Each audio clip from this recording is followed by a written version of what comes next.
Doc Mayou, bon début de journée. Steve. J'ai longtemps hurlé dans le champ comme un putois, Ah oui? en dénonçant, en m'insurgeant contre des pratiques intrafamiliales au Québec, qu'il s'agisse de transgression sexuelle ou de domination écrasante de la part des parents sur les enfants. Et là, ce matin, Ça Doc, fait 30 ans que je fais ça. on a tout un exemple de domination complètement Lâche-toi, folle. je t'écoute. Je résume l'histoire pour les gens. Là. Un père de famille d'Outaouais qui a été condamné à séquestration, pour avoir interdit à sa fille de 8 ans de se lever de table parce qu'elle n'avait pas terminé ses choux de Bruxelles pour le souper. Elle est restée 13 heures, la petite fille, à table, jusqu'à 8 heures le lendemain. Le bonhomme la réveillait quand elle s'endormait devant son assiette. Elle a uriné sur elle-même, souffert d'hypothermie. Elle a vomi ce qu'elle avait accepté d'avaler au matin. Et, en tout cas, je pourrais en mettre pas mal plus parce que ce qu'on a, c'est 2 preuves, en fait, là, qui ont condamné le bonhomme. D'abord, les dires de la jeune fille et des textos qu'il échangeait avec la mère où il avoue lui-même... Là, Est-ce que aurais-tu la gentillesse de les lire au bénéfice des oui. auditeurs? Oh oui, pas de problème. Parce que là, il y en a plusieurs qui vont dire qu'on exagère. OK. Alors, qu'est-ce que lui a écrit à la mère de la fillette de 8 ans? Je vous lis ça. Elle voulait pas manger ses choux de Bruxelles. Je lui ai interdit de se lever de table. Bon, ça, c'est une affaire. Texto suivant. Jusqu'à 11 heures, quand sa sœur de 10 ans est partie se coucher, c'était du chantage émotif mixé de marchandage. Après, elle a eu envie de pisser. Je l'ai laissé se pisser dessus, sur la chaise. Le plus drôle, parce que le bonhomme trouve ça drôle, c'est qu'elle a jamais essayé de se lever sans mon consentement, mais rien à faire pour la faire manger. Texto suivant. Exténué en hypothermie, dans sa pisse et braillant pour dormir, on a fini par avoir un deal. J'ai concédé plus que j'ai souhaité. Puis là, moi, je me suis dit, qu'est-ce que tu as concédé? Il n'y a rien concédé par tout, le bonhomme. Elle a vomi les choux avalés, lui en restait un dans l'assiette. Elle sait qu'elle va le manger en se levant. Bon. Et que fait ce Guy Luron comme profession? Éducateur. Il est enseignant. Ça donne un petit peu. Il est professeur en éducation spécialisée et c'est ce qui a singulièrement offensé le juge Gosselin. Et pousser encore plus, Doc, il y a une maîtrise, même pas juste un bac, là, une maîtrise en psychoéducation. Et il enseigne aux futurs éducateurs spécialisés. Ah oui.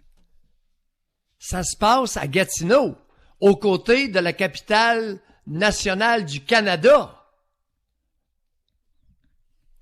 Tu sais, le juge s'est insurgé. Il dit, oui, mais on pourrait concevoir que des démunis intellectuels, des déficients intellectuels, aient des comportements erratiques. Un enseignant universitaire en éducation spécialisée.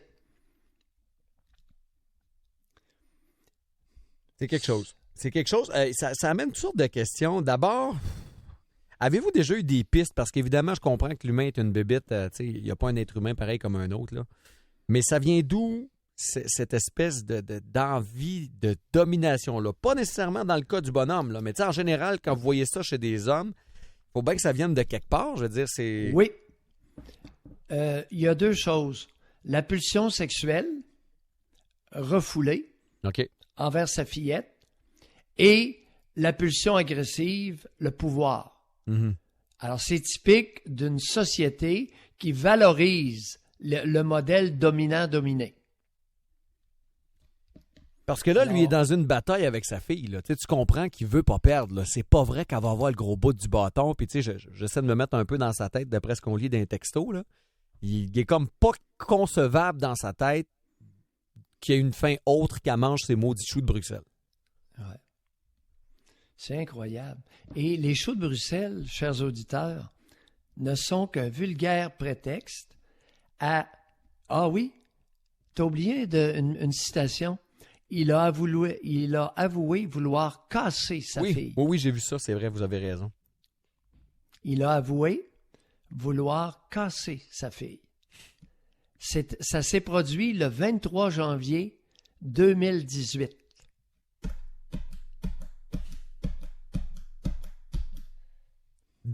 Doc, un père... Steve, oui. Le gars, oui. Est-ce qu'on le laisse continuer à enseigner? Non. Est-ce qu'on lui laisse ses enfants, Doc? Non. Pensez-vous que c'est un fait isolé, que c'est un geste unique? Non. Je suis pas mal de votre bord un matin, je vous dirais. C'est épouvantable. Hey, 13 heures, Doc. Fréquent au Québec. La nuit, tu sais, c'est méchant. Rendu là, c'est même plus juste une question de domination. Là. Il y a de la méchanceté au travers de ça. Mais regarde, Fidel Castro, à Cuba, c'est un médecin de formation. Il a été le dictateur de ce peuple de tarés-là. Le même modèle prévaut dans beaucoup de familles québécoises, où tu as un dictateur ou une dictatrice, fréquent dans la nation canadienne-française, inquiétant pour le devenir de la nation canadienne-française. C'est pas les Anglais qui sont nos pires ennemis, c'est nos tarés instruits. Puis là, vous amenez un point intéressant. Qu'est-ce que l'éducation sans un minimum de jugement? Tu sais, ça prend un petit peu de jugeote entre les deux oreilles. Sinon, tant qu'à moi, ce gars-là aurait pu avoir une deuxième année, puis le résultat est pas mal le même. Là. Non, mais c'est vrai. Embarrassant. Très embarrassant. Il y a une maîtrise. Il a appris quoi, ces bancs d'école, en matière de psychoéducation? La méchanceté? La cruauté? Ou pourrait-on s'interroger sur le point suivant? Qu'est-il arrivé de ses tares psychologiques pendant sa très longue formation, y inclus universitaire? Qu'est-il arrivé de sa méchanceté, de sa cruauté, de son désir, de sa pulsion inconsidérée de domination? Qu'est-il arrivé de sa pulsion sexuelle refoulée envers sa propre fille? Ben, visiblement, il était peut-être capable d'avoir une certaine performance académique, là, répondre à des questions A, B, C, D, puis à la belle question de l'enseignante, puis du professeur en avant, mais visiblement, dans la pratique, c'est zéro.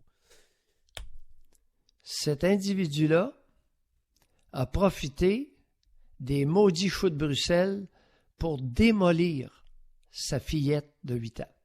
Puis elle, Doc, c'est sûr que, bon, c'est récupérable, là, mais elle, là, quel bon exemple. Pardon? Non, ben, je parle récupérable, je parle de la fille, là. Je souhaite que ce soit récupérable pour la fille. Merci. Oh, oui. Merci. Non, mais parce que, tu avais fait une affirmation. Oui, ben, je parlais de la fille. Je me disais, dans son cas... Pas sorti du bois, là, non, la fillette. Je souhaite que ce soit récupérable, mais quel exemple elle va être capable de donner à son tour par la suite? Tu sais, un jour, là, le jour où cette fille-là sera une mère, quel genre d'exemple elle va donner? C'est comme ça qu'on l'a éduquée. C'est quelque chose, là. Il est dangereux de confier nos bébés-filles, nos fillettes, nos jeunes filles et nos adolescentes aux pères. Ils sont pas tous comme ça non plus, mais je comprends votre point. Merci. Méchant taré quand même. Ce matin, sujet libre, Doc. Et pas seul de sa gang, Steve. Ouais. C'est ça qui est dangereux. Non, ouais, je sais. Pas seul de sa gang. Ce matin, Doc, à la demande générale, sujet libre. Alors, les gens vous posent des questions. Non. Non. C'est pas ça, c'est celle d'hier, Non, ça? c'est demain. Ah, c'est demain. J'ai lu le sujet trop vite. OK. Non. Alors, ce matin, vous êtes dans... Ah, ben non, vous faites suite à ça. Quelle a été la pire punition que vous avez subie? Et pour quelle raison? Et toi, la pire punition que tu as subie, est-ce indiscret? C'est indiscret. J'essaie de réfléchir. J'ai pas grand-chose, je vous dirais. J'ai pas souvenir de beaucoup de punitions. Ma mère, à l'occasion, quand on chicanait, nous forçait, avec ma sœur, de lui donner un bec sur la joue. Ah oui? Oh, c'est pas si pire. Entre vous et moi. C'est pas si pire. C'était humiliant. Ah oui? C'est dur sur l'orgueil. Merci, Doc. Oui. On vous écoute à 9h30.